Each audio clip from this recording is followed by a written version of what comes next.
Hello guys, स्वागत है आप सभी का यूट्यूब चैनल मेडिकल एंट्रेंस मेडिजिट्रिक्स में। आज हम बहुत ही इंपॉर्टेंट ग्लैंड को डिस्कस करने जा रहे हैं जिसका कि नाम है पेनक्रियास। तो सबसे पहले इसकी लोकेशन देखते हैं। ये देखिए लोकेशन है इसकी कि बॉडी में किस तरीके से किस जगह पे सिचुएटेड रहती है। ठीक है, अब देखो ये कंपोजिट ग्लैंड होती है। कंपोजिट ग्लैंड का मतलब क्या है कि ये एक्सोक्राइन और एंडोक्राइन दोनों की तरह काम करती है। अब देखो एक्सोक्राइन ग्लैंड वो होती हैं जिनको अपने सिक्रेशन अगर किसी जगह पर डालने हैं तो उनको ट्यूब की या डक्ट की जरूरत पड़ती है, और एंडोक्राइन जो ग्लैंड होती हैं वो डक्टलेस या ट्यूबलेस होती हैं, उनको किसी भी तरीके की ट्यूब और डक्ट की जरूरत नहीं है। जैसे कि मैं एक एग्जांपल से आपको समझाऊं, जैसे आपको किसी भी नल से किसी भी बर्तन में पानी भरना है तो एक आप डायरेक्ट उस बर्तन को पानी उसके नीचे लगा दीजिए नल के, तो डायरेक्ट अगर पानी जा रहा है तो वो है एंडोक्राइन, और अगर आप एक पाइप की मदद से उसको भर रहे हैं तो वो है एक्सोक्राइन, मतलब कि एक डक्ट की पाइप की ज़रूरत पड़ गई है। तो देखो ये डायग्राम देख लीजिए आप, इसमें ये नीचे वाला है ये एक्सोक्राइन पार्ट है और ऊपर की तरफ है ये एंडोक्राइन पार्ट है। ठीक है, ये एंडोक्राइन और ये एक्सोक्राइन, ये आपको दिख रहा है। देखो ये अभी एक्सोक्राइन वाला है, ये नीचे वाला, ये अपना पूरा सिक्रीशन देखो इस डक्ट में डाल रहे हैं और ऊपर कोई भी डक्ट नहीं है। ठीक, अब देखो जो एंडोक्राइन पोर्शन होता है उसमें कई सारी सेल्स होती हैं। ठीक, अब उन कई सारी सेल्स को कंबाइंडली बोला जाता है आइलेट ऑफ लैंगरेंस। आइलेट ऑफ लैंगरेंस, इसमें कई सारी सेल होती हैं, कई सारी वैरायटी की सेल होती हैं। अब इनकी संख्या होती है एंडोक्राइन पोर्शन में 1 to 2 मिलियन। ठीक है, एक पेनक्रियाज में, नॉर्मल पेनक्रियाज में आइलेट ऑफ लैंगरेंस की संख्या होती है 1 to 2 मिलियन। ठीक, अब देखो इसमें कितनी वैरायटी है सेल की। एक होती है अल्फा सेल, एक होती है बीटा सेल और एक होती है delta cell. Alpha beta delta, NCERT सिर्फ अल्फा और बीटा का जिक्र कर रही है, डेल्टा का नहीं करती है, लेकिन डेल्टा भी इंपॉर्टेंट है इसीलिए मैं आपको बता रहा हूँ।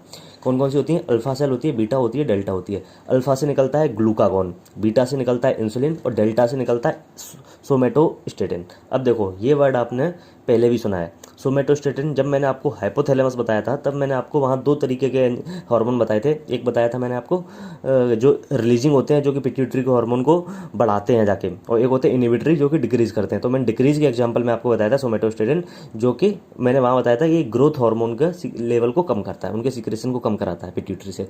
अब ये क्या करता है एक्चुअली, ये इन दोनों के भी लेवल को कम करता है, इंसुलिन को भी और ग्लूकागॉन, इन दोनों के सिक्रेशन को भी कम करवाता है ये। ठीक है, तो ये इसके फंक्शन है। सोमेटोस्टेटिन एनसीईआरटी में नहीं है लेकिन बस इतना बता दिया मैंने, डेल्टा सेल भी होती है और सोमेटोस्टेटिन सीक्रेट होता है, ज़्यादा इससे क्वेश्चन पूछा नहीं जाएगा। ठीक है, अब मेन ये है, मेन अल्फा और बीटा। अल्फा से जो हार्मोन निकलता है वो है ग्लूकागॉन, बीटा से इंसुलिन। अब इनको याद कैसे रखा जाएगा? कई बार कंफ्यूज हो जाते हैं, वहाँ पे जाके अपन ग्लूकागॉन पूछ लिया कौन सी सेल से सीक्रेट हो रहा है, अपन अल्फा बीटा गामा ये देख के कन्फ्यूज हो जाते हैं। इंसुलिन पूछ लिया तो कन्फ्यूज हो जाते हैं। तो देखो अल्फा में ए आ रहा है और ग्लूकागॉन में भी ए आ रहा है, तो ए से ए, बाकी देखो इस नाम में कहीं भी ए नहीं आ रहा है इंसुलिन में। तो इसमें अल्फा की शुरुआत ए से हो रही है और ग्लूकागॉन में ए आ रहा है, तो इसलिए ए जिसमें ए आ रहा होगा वो ए वाला एग्जाम्पल होगा, मतलब कि अल्फा में ग्लूकागॉन होगा। ठीक, अब अल्फा जो ग्लूकागॉन है वो हाइपरग्लाइसेमिक हार्मोन होता है, हाइपरग्लाइसेमिक, और बीटा होता है हाइपोग्लाइसेमिक, मतलब कि एक ब्लड में कैल्शियम उसके ग्लूकोज के लेवल को बढ़ाएगा और एक ब्लड में ग्लूकोज के लेवल को कम करेगा। कैल्शियम वाला हमने पहले देखा था पिछले लेक्चर में, जिसमें कि हम थायरोकैल्सिटोनिन और पैराथॉर्मोन देख रहे थे। एक था जो कि कैल्शियम का लेवल ब्लड में बढ़ा रहा था और एक घटा रहा था। अगर आपने नहीं देखा है वो वीडियो तो वीडियो लेक्चर आप देख लीजिए जाके। ठीक है, मैं उसको डिस्क्रिप्शन में डाल दूंगा। अब ये देखो ये ग्लूकोज का लेवल बढ़ाएगा। अब ये कैसे बढ़ाएगा? तो ये कुछ ऐसी चीज़ें करेगा जिससे ब्लड में ग्लूकोज बढ़े, और कुछ ऐसी चीज़ों का ब्रेकडाउन करेगा कि वो ग्लूकोज में कन्वर्ट हो जाएं। जैसे कि ये है ग्लाइकोजीनोलाइसिस। इसने कराया क्या? सबसे पहले ग्लाइकोजीनोलाइसिस, मतलब कि ग्लाइकोजन का ब्रेकडाउन कराया इसने।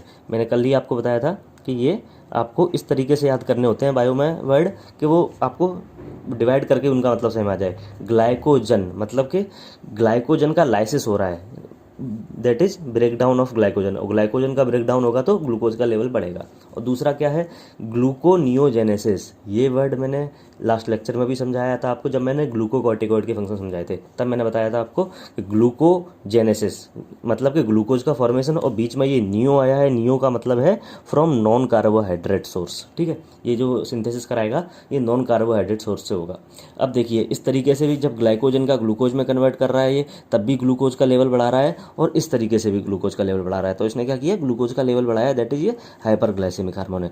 और इसके जस्ट अपोजिट काम करता है इंसुलिन। इंसुलिन हाइपो, ये ऐसे काम करेगा जिससे कि ब्लड में ग्लूकोज के लेवल को कम से कम रखा जाए। जैसे कि ये करेगा ग्लाइकोजेनेसिस। अब जेनेसिस मतलब कि फॉर्मेशन, जनरेशन, और ग्लाइकोजन का करेगा, ये ग्लाइकोजन बनाएगा, मतलब कि ये ग्लूकोज का कन्वर्जन करेगा ग्लाइकोजन में ज़्यादा से ज़्यादा। अब ग्लूकोज ग्लाइकोजन में अगर कन्वर्ट हो जाएगा तो इसका लेवल तो कम हो जाएगा, तो इस तरीके से इसने ब्लड में क्या किया, कम कर दिया इसके लेवल को। अब देखिए ये होती है ब्लड वेसल है, इसमें ब्लड है और पास में कोई भी सेल है, तो इसने क्या किया, ग्लूकागोन ने किया यहाँ से वेरियस कोई भी सेल हो सकती हैं, एडिपोसाइट होगी, हेपेटोसाइट होगी, कहीं से भी इसने ब्लड में ग्लूकोज के लेवल को बढ़ाया।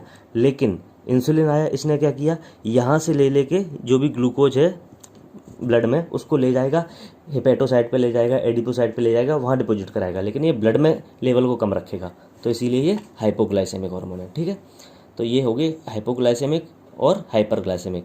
अब देखिए 1-2 साल पहले क्वेश्चन पूछा गया था कि इनमें से कौन से हार्मोन है वो एंटागोनिस्ट काम करते हैं एक दूसरे के, तो एक ऑप्शन में ये भी था कि ये देखो एक दूसरे के एंटागोनिस्ट काम करते हैं। एंटागोनिस्ट मतलब एक दूसरे के जस्ट अपोजिट काम करेंगे, ऐसे कि पैराथार्मोन और कैल्सिटोनिन वो भी एक दूसरे के जस्ट अपोजिट थे, एक कैल्शियम को बढ़ा रहा था, एक घटा रहा था, ऐसे ही यहाँ पे भी एक ग्लूकोज को बढ़ा रहा है, एक घटा रहा है। अब देखो इंसुलिन की अगर डेफिशिएंसी हो जाती है बॉडी में, तो डेफिशिएंसी से एक डिसीज जनरेट हो जाती है जिसको बोलते हैं डायबिटीज़ मेलाइटस।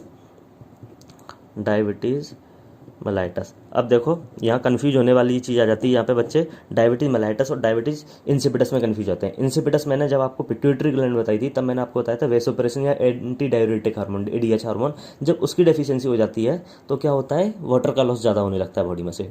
तब मैंने आपको पॉलीयूरिया पॉलीडिप्सिया वाली मैंने फेज बताई थी आपको कि ये दोनों इसके कैरेक्टरिस्टिक फीचर हैं। ठीक, तो ये इंसिपिडस और मेलाइटस में डिफरेंस याद रखना।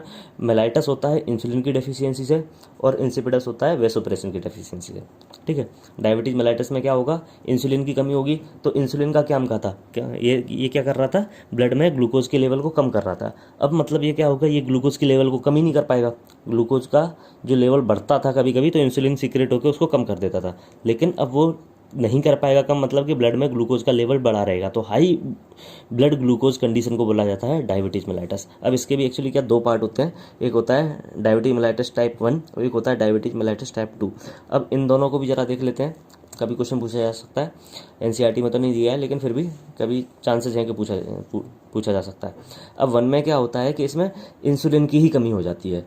सेकंड वाले में क्या होगा, जो बोला ना मैंने यहाँ पे इंसुलिन की कमी होती है, वो actually diabetes type mellitus type 1 में होती है। सेकंड में क्या होता है, इंसुलिन की उतनी कमी नहीं होती है, मेनली इंसुलिन को काम करने के लिए रिसेप्टर भी चाहिए होगा ना उसको, जहाँ से वो कनेक्ट होगा, वो रिसेप्टर की डेफिशिएंसी हो जाती है। इंसुलिन तो फिर भी ठीक ठाक है, लेकिन वो रिसेप्टर ही नहीं है, तो इंसुलिन के होने का भी कोई मतलब नहीं है। पहले वाले में तो इंसुलिन ही कम है, लेकिन इसमें क्या होगा, इंसुलिन तो रहेंगे ठीक ठाक बट रिसेप्टर की कमी हो जाएगी। और ये कब होता है, ओल्ड एज में, ये होता है ओल्ड एज में, या फिर बोल दूँ मैं अगर 40 ईयर से ऊपर एज हो जाती है तब ये होता है। तो आप इस तरीके से अगर आपके पास कोई भी यंग एज में किसी पर्सन को अगर वो डायबिटीज़ मेलाइटस से सफ़र कर रहा है तो वो डायबिटीज़ मोस्ट प्रोबेबल है कि वो डायबिटीज़ टाइप 1 होगा। ठीक है, ये होती है यंग एज में, मतलब कि अगर उसकी एज 40 से कम है उसमें होगी डायबिटीज़ मेलाइटस टाइप 1, और सेकंड वाली होती है जिसमें कि डायबिटीज़ मेलाइटस टाइप 2 जिसमें कि ओल्ड एज पर्सन में होती है ये। ठीक है, तो इनमें क्या होता है, इंसुलिन थेरेपी दी जाती है इन डायबिटीज़ मेलाइटस में, कि आपको इंसुलिन अगर आपकी बॉडी फॉर्म नहीं कर पा रही है उसको, तो आपको बाहर से इंसुलिन दे दिया जाएगा जिससे कि आप बॉडी में ग्लूकोज के लेवल को, ब्लड में ग्लूकोज के लेवल को नॉर्मल लेवल पर रख पाएँ।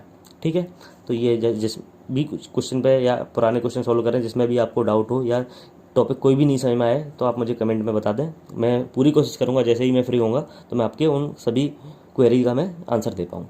ठीक, धन्यवाद।